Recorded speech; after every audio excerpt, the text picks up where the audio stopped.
All right, welcome into the show, everybody. Patriots postgame live after a pretty crazy one against the Houston Texans.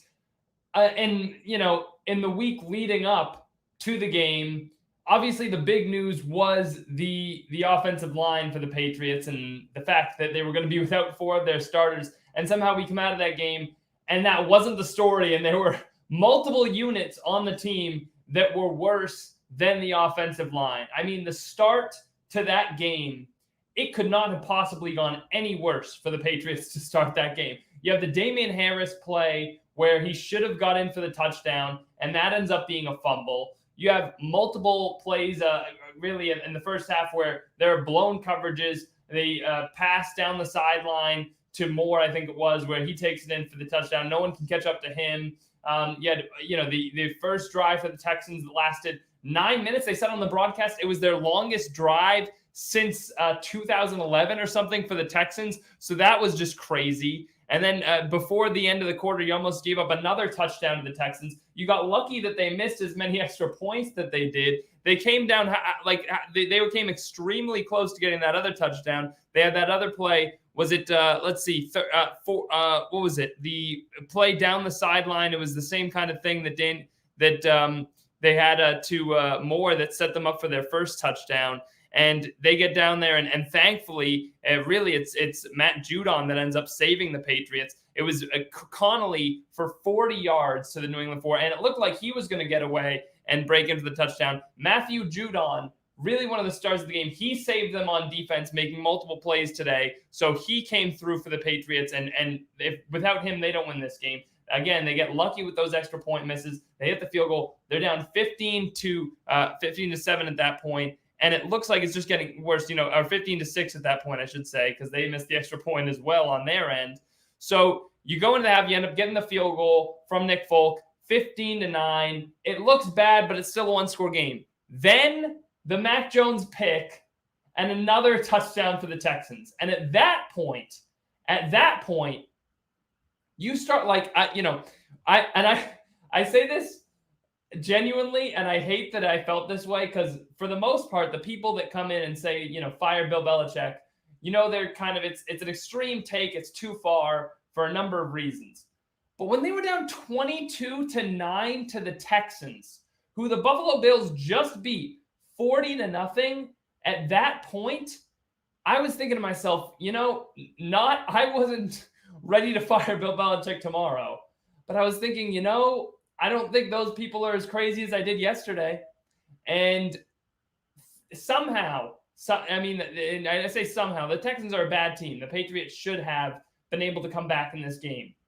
And the offense, they got some help from some penalties as well. They started moving, couldn't quite do much more than get into field goal range on a couple of drives. The Texans have that stupid play, oh my gosh, when they were up 22-9 and they have the ball and they go for that weird fake punt, not fake punt, trying to trick the Patriots and catch them off guard. And it's like, they said it on the broadcast, it's like, what are you doing? What are you thinking? You have the Patriots on the ropes. You're a terrible football team, and you're trying this, trickery for what reason? You're not, you don't have to play scared or from behind. What are you doing? Why?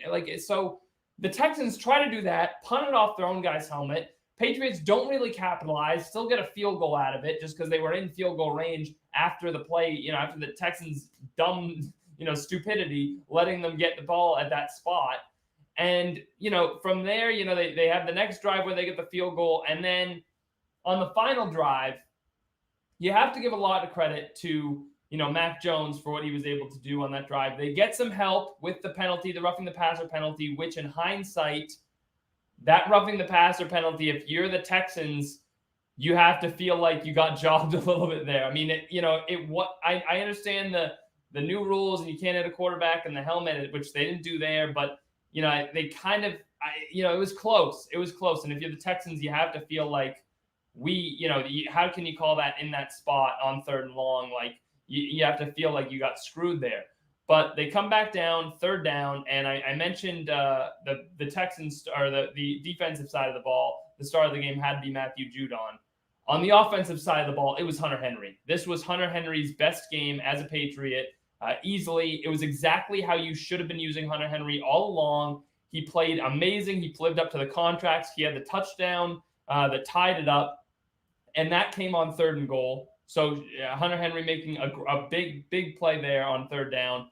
And then on the final drive, Hunter Henry again coming up on 3rd down, continuing that drive, making the big play to keep the Patriots with the ball, able to run the clock, able to get deeper into field goal range. And that culminated ultimately in the Nick Folk field goal with limited time left and the Texans not being able to do anything. So your 2 stars of the game, easily Matthew Judon and Hunter Henry. So that's the positive.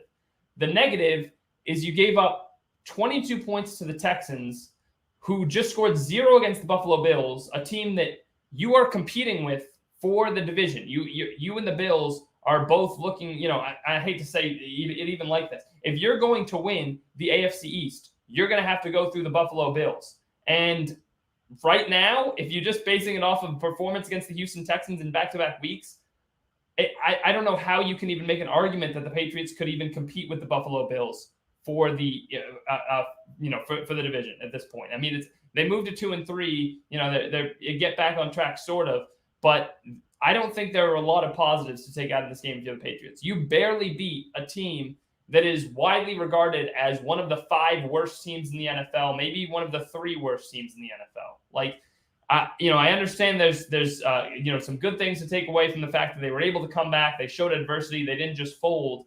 But it's the Texans. Like, you should have just beat up on the Texans. And I would almost give them a break, and I would almost give credence to, some positivity out of this game if Mac Jones was just getting sacked all game. If they had a rushing game like they did against the Buccaneers, where they had 0 rushing yards, right? If the offensive line was just a complete liability and they couldn't do anything on offense because of it, fine. That's I would almost allow for that. But that wasn't the problem in the game. The problem was that Damian Harris fumbled. The problem was that Mac Jones threw an interception at the beginning of the first half. And I don't think Mac Jones played all that bad. But I think that there are problems with this team that go beyond things that are easily fixable. Your front 7, your defense as a whole, you weren't missing a whole lot on that side of the ball. In fact, you added Jamie Collins. And what happened? I think in the weeks leading up to this, there was some hope that Stephon Gilmore was going to come back. And you looked at the problems on defense and you said, okay, well, Stephon Gilmore is going to come back eventually and he'll fix those. Not the case anymore. This is your defense minus Jalen Mills. Like, this is what you have out there. And it wasn't good enough. I mean, the Texans were gashing the Patriots in the run game for a lot of the game, especially in that first drive. Not a 9-minute drive to the Texans to open up the game. That's ridiculous. The Texans finished with a pedestrian day on the ground, but it was too good to start. It was and the Patriots could, and that's just the run game. You want to talk about the passing game? You allowed Davis Mills, who has been terrible this season, awful. I mean, you talk about one of the worst teams in the NFL, one of the worst quarterbacks in the entire league. You allowed him 312 yards, 3 touchdowns, no picks, and a 73%, 74% completion percentage. I mean, that is atrocious. And I'll look up now because I want to see exactly going into this game. I know Davis Mills' passing stats weren't that good. Let's see, because obviously the Bills game destroys that as well. If you just want to go by, let's just go quarterback rating. Davis Mills, dead last in the NFL. A 50.4 quarterback rating, which ranked dead last in the NFL behind Ryan Fitzpatrick, Zach Wilson, Trevor Lawrence, Tua, Jacoby Brissett, all those guys. Davis Mills came into this game, the worst quarterback in the league. 3 touchdowns, no picks, 314 yards. How are they going to fix that? How are they going to fix their defense? Because it's simply not good enough right now. You cannot afford to allow that kind of a performance to a quarterback like that. So Bill Belichick keeps his very pristine record against rookie quarterbacks intact because they're able to win this game. But Davis Mills shredded the Patriots up today. He shredded them. What's the answer? Are you going to go trade for somebody? Because you just traded away Stephon Gilmore for a 6th. Are you going to go trade a 3rd for another cornerback? Because teams aren't exactly giving those away. I mean, the Saints were scrambling for cornerback help. The Panthers were scrambling for cornerback help. That's why they were willing to give you a 6th for Stephon Gilmore. Like, and they barely able to find it. The Saints had to go trade for Bradley Roby before the season, which, hasn't exactly been, a godsend or anything for them. Like that's, you're talking about mid-level defensive players that aren't exactly going to help this defense get to the level they need to be at. So what are they supposed to do? I mean, I don't see where the internal development is even going to come from. Like, that's happened with Belichick teams in the past.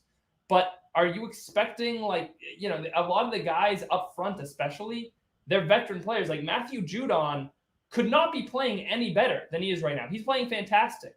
And so what do you expect the defense to do outside of him? Everybody else just hasn't been good enough.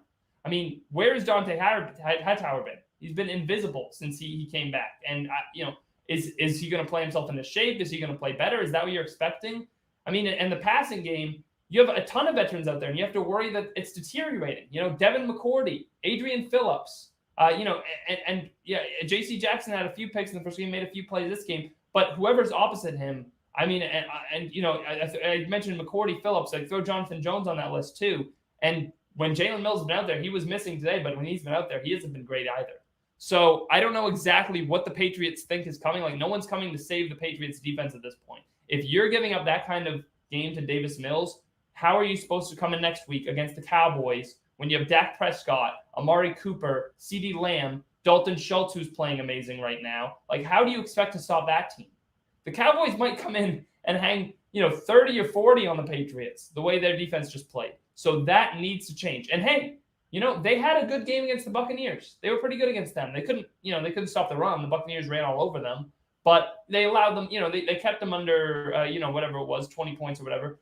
But that was it's also the elements, if you want to give credit to Brady being, a little bit out of sorts, being back in New England, whatever it was, like there's some special circumstances in that game, including the elements that you're not going to have every game. Like this was a very, very troublesome game. And the fact that the offensive line wasn't a reason why is a big problem.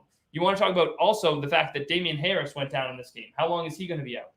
Damian Harris also had another fumble in this game. And can the team please stop fumbling? I mean, can you get anyone out there that isn't going to fumble the football? It's ridiculous. Harris finished with just over 4. I think he finished with about 4.2, 4.3 yards per carry. Bolden was pretty good when he was out there. 2 carries, 25 yards. Had the big pitch at the end that set the Patriots up with in the red zone. Jacoby Myers, that was another play we didn't talk about yet. He redeemed himself ultimately. 4 for 56, made some big catches down the stretch. But that catch down the sideline, that was another part where you just went back and said, what is happening to the Patriots right now? Why? You're wide open down the sideline. It hits you right in the chest.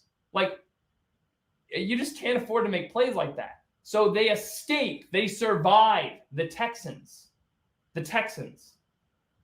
The worst team in the NFL. One of the 3 worst teams in the NFL. The worst quarterback to this point in the NFL, if you just want to go by passer rating.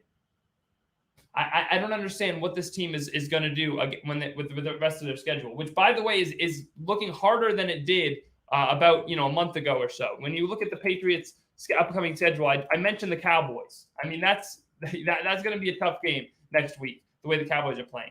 The Jets, you should beat the Jets, but you should have beat the Texans too. So, and by the way, that Jets game, they played in week 2 now. Are we going to, I hope they can repeat that performance, but after what they just did against the Texans, I'm not so sure.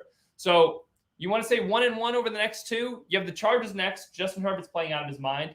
You got the Panthers after that, who've been playing well. I didn't get to see. I stopped on the post game before their game finished. I didn't get to see if Sam Darnold led the comeback there or not, because after they go down, they end up losing to the Eagles today. Panthers now, potential Stephon Gilmore revenge game, which I don't know if you guys saw people saying that it's going to be a Steph Gilmore revenge game. And I was thinking, revenge for what? Like, he got what he wanted. He wanted to leave. He's had revenge, like, for trading him. He wanted to be traded. I don't understand the revenge game thing with Stephon Gilmore. I think that's ridiculous. The Browns after that, who look like they're going to be a playoff team this year. The Falcons, who won today, their offense. I mean, even the Falcons, who aren't a good team, they're probably going to have Calvin Ridley back. And how are you going to stop that team? Kyle Pitts is finding his footing, gotten a rhythm in today's early game in London. So who do you have that can cover Kyle Pitts? Who do you have that can cover Calvin Ridley? How are you going to stop that offense? I don't know how you even feel confident against the Falcons at this point. Titans, they've gotten back on track. Even without their wide receivers, they put up 31 today against Jacksonville, albeit, but it's not like your defense is playing any better at this point. I don't know if they even added more to that total. The Bills, the Colts, the Bills. I mean, really, that 6-week stretch, if you want to call it 8-week stretch after the next two, Cowboys and Jets, whatever. Chargers, Panthers, Browns, Falcons, Titans, Bills, Colts, Bills. I can't see them being better than a 500 football team over that stretch. Better than 5-5 even seems unrealistic to me. I think you go in to week 17 likely under 500. I can't imagine how it is otherwise. And it's may sound weird to say that coming off of a win, but you should feel like the Patriots just lost. This was not an encouraging game in any respect. There's no way you can look at this as an encouraging sign for them moving forward. I mean, even Mac Jones, Mac Jones, like I said, he didn't play bad, 23 of 30, 231 yards, 1 touchdown, 1 pick, but this wasn't one of his best. I think he played better against the Buccaneers than he did tonight. And, so you look at this game for Mac Jones, and it was okay. Again, I expect more from you when you're playing one of these teams that's a drag of the league. And the fact that you were so close with them, that it was 25-22, maybe that means something. Maybe that means, hey, maybe you're not that far ahead of the Texans or as far ahead of the Texans as you thought. If they're going to do something this season, there needs to be extreme internal improvement. The problem is, I don't think you're playing players right now that I'm expecting to get a whole lot better. It's not like they're trotting out there, a bunch of young players that aren't doing a lot. That you expect to. There's going to be some growth there and some development there. Mac Jones is a rookie, sure, but their running back room is decimated now. James White's out. Who knows how long Damian Harris is going to be out? Ramondre Stevenson, the rookie, didn't look that great today. Is he going to improve much? I don't know. Brandon Bolden was fine. He was pretty good even when he was out there. But on the outside, Nelson Aguilar, Kendrick Bourne, those guys, at least Aguilar's been in the league for a while. Kendrick Bourne's been in the league for a little bit. I'm not expecting either of those guys to turn into star receivers. Hunter Henry, he was great today. But Jonnu Smith was just kind of below average as he's been all season. And I think that people were honestly expecting Jonnu Smith to be a guy that was better with the Patriots than he was with the Titans. Because, they make this big signing and make him one of the highest paid tight ends in football. And we expect, they're going to utilize Jonnu Smith in a different way. He's never been over 50 catches in his entire career. Never once had over 50 catches. And what's he been this season? He's on pace for under 50 catches, or just over. He's on pace for his highest receptions total of his career, 52. And what's he done? 88 yards. And after today, you can add a little more onto that total. Through 5 games, Jonnu Smith, 115 yards. 115 yards for Jonnu Smith through 5 games. 23 a game. 23 yards a game from your tight end that you paid at the top of the market. That they can't afford to keep going at this rate. They need more out of their Jonnu Smith if they're really going to make a splash, because that's the one guy on the offense in the receiving core, if you want to group the tight ends in there, that you can look at and say you need more out of that guy.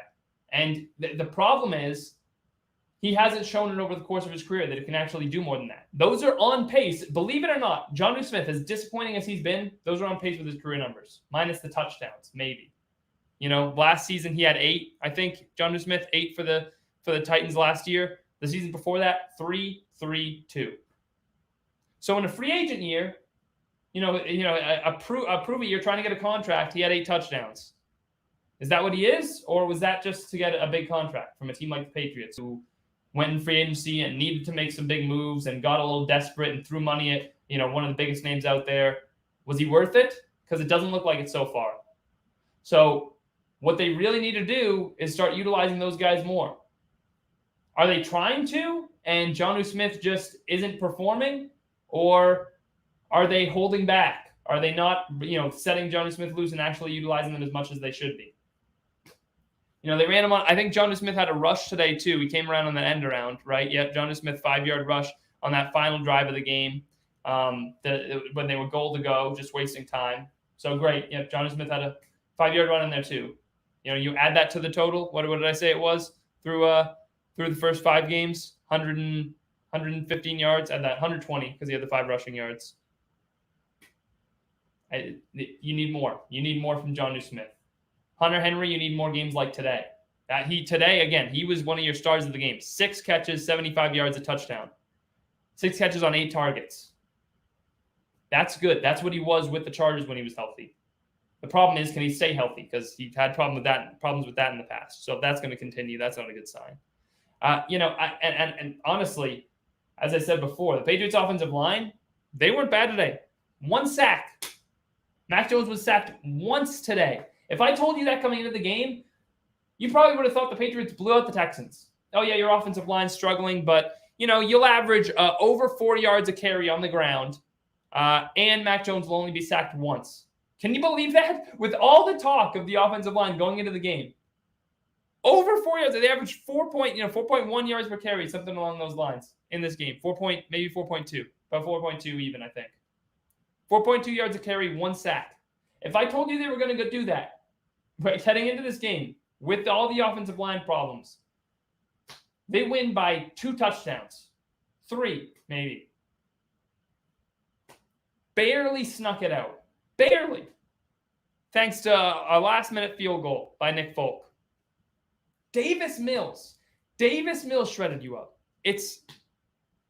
What are you going to do? What are you going to do against Dak Prescott? You got Dak Prescott coming in. You got Justin Herbert. Josh Allen you still have to face twice. It's not looking good for the Patriots. It's just not. I don't care that they just won. They're still under 500. They're still 2-3. I have trouble thinking they have any chance against the Cowboys next week, the way the Cowboys have come along. How do you keep up with that offense?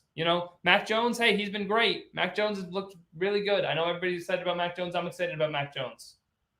Has he shown that he can keep up with an offense that scores 30 points? Because he hasn't yet.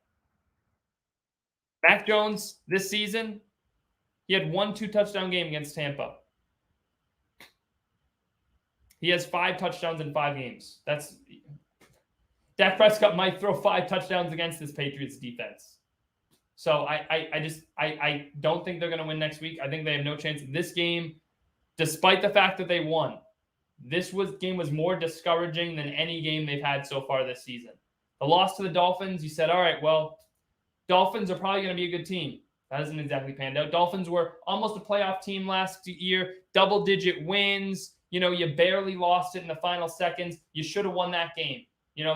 Mac Jones looked pretty good. Move on from here. You beat the Jets. You come in the week after that, you lose to the Saints.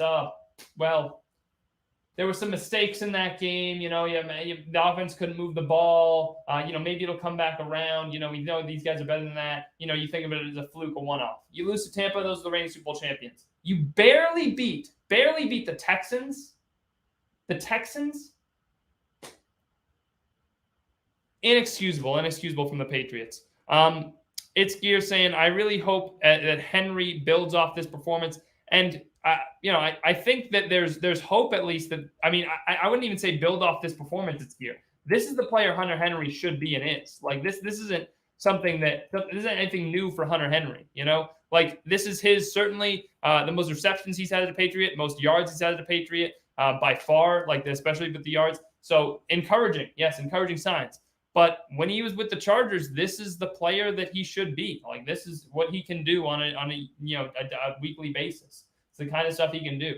And, he's shown that in his career. So it's just about the Patriots utilizing that more, putting him in the right positions and stuff like that. I see True to King TV saying that probably agreeing with a lot of the points we're making here about the Patriots and where they are as a team. So I don't think you should feel encouraged by today's performance. I think there's very little to feel encouraged about. Hunter Henry, Jonnu Smith, or not Jonnu Smith, rather, Matthew Judon. You want to feel good about Matthew Judon? He had those 2 sacks in 16 seconds, I think it was, of course, of 3 snaps or something like that. 2 tackles for a loss on top. That might have been grouped in there. But, Matthew Judon, really good today. Made some big plays for the Patriots, kept the Texans out of the end zone. On that drive, great. But outside of those two, there's not a single player on this team I look at as trending upward. Maybe Jamie Collins, because he had the sack as well, and he just got here. Other than that, Hunter Henry, Matt Judon, and other than that, everybody either stayed neutral or took a little bit of a hit. Damian Harris, the guy you were expecting to carry your offense, be the engine that made your offense go this season. You were relying on him. Can't hang on to the football. Had a chance at a second touchdown. He had a chance to start that game really well. The defense was struggling. They gave up 2 touchdowns to the Texans early. But Damian Harris and the Wildcat, he scored the touchdown. Then he comes out again, and you're thinking, oh, Damian Harris, 2 early touchdowns, getting himself going, getting his confidence going. And he fumbles. And it's just, again, you can't afford to make these mistakes. You can't afford to have maybe your best offensive weapon. Maybe the guy that you were relying on the most, and he's just not coming through. And in hindsight, maybe we were foolish to think Damian Harris was capable of such things. He was a 3rd-round pick. He showed flashes last year. A lot of running backs show flashes. But very few can be the focal point of an offense. Damian Harris, I think, has proven so far this season he isn't one of those players. Now he's injured. For how long? Maybe he'll be back next game. Even if he is, I don't think it matters that much. I think secretly Damian Harris was just a little bit overhyped. He's not the player everybody thought he was. Proven that so far this year. Well, guys, that's going to do it for this edition of the Postgame Show. Thank you guys for tuning in. Hopefully next week's a little more positive. If the Patriots come out, they beat the Cowboys, I'll give them a lot of credit. Moved it back to 3-3. Hey, all of a sudden, that's a good offense. If they are able to shut them down, I'll abandon all of this, and I'll admit I was wrong. But I think I'm going to be sitting here a week from now talking about how the Patriots are 2-4 and the Cowboys offense just killed their defense, and a lot of the same stuff about how the defense is in trouble and there's no one coming to save them. There's no Superman. There's no Stephon Gilmore. There's nobody. No reinforcements are coming. It's just these guys. Matthew Judon's good enough. Is everybody else? We'll see. It's going to be a tough game. A lot will depend on, hey, let's see how the Cowboys do tonight. I think they've looked really good early on this season. I think they're a good football team. Let's see them against New York. They should beat up on the Giants. See if they do or not. See if they take care of business. Thank you guys for tuning in once again. Make sure you check out the Patriots pre- and post-game shows as well. Everything else on the YouTube channel. Make sure you subscribe. Keep tuning in for the post-game shows every week. Once again, guys, thanks for watching, and we'll catch you next time.